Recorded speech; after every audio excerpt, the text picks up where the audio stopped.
सरसंघचालक मोहन भागवतांनंतर संघाचं मुखपत्र असलेल्या ऑर्गनायझर मधून देखील भाजपची खरडपट्टी काढण्यात आली।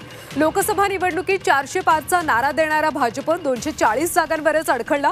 याचं कारण म्हणजे नरेंद्र मोदींचीच हवा असल्याच्या अति आत्मविश्वासात असलेले भाजपचे नेते आणि कार्यकर्ते ग्राउंड रियालिटीपासून अनभिज्ञ राहिले। महाराष्ट्रात अजित पवारांशी केलेली हातमिळवणी आणि काँग्रेसच्या नेत्यांना पक्षात घेतल्यामुळे भाजपच्या ब्रँडला धक्का बसला। त्यामुळे पदरी अपयश आलं अशा शब्दात ऑर्गनायझर मधून खडे बोल सुनावण्यात आले। संघाचे स्वयंसेवक असलेल्या रतन शारदा यांनी हा लेख लिहिला।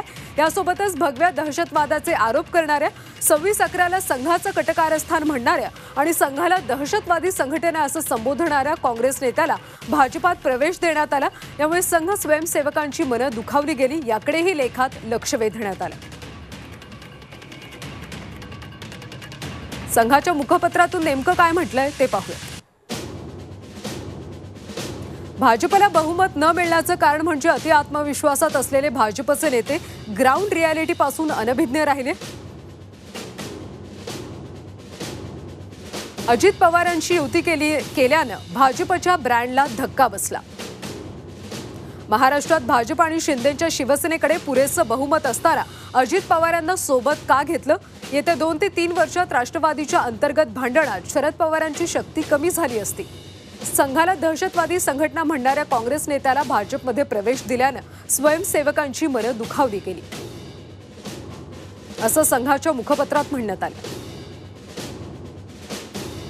या संदर्भात आता राऊतांनी काय प्रतिक्रिया दिली आहे तीही आपण पाहूयात।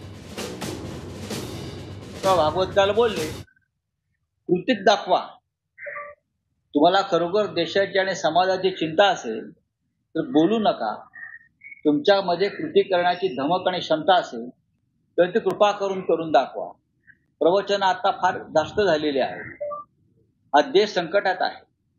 या देशामध्ये एक अत्यंत दोलायमान अस्थिर सरकार मोदींच्या नेतृत्वाखाली आलेलं आहे। हे सरकार किती काळ टिकेल सांगता येत नाही।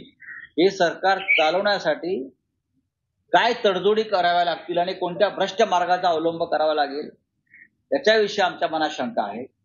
त्याच्यामुळे सरकार किती काळ टिकवावं आणि टिकेल हे कोणी सांगू शकत।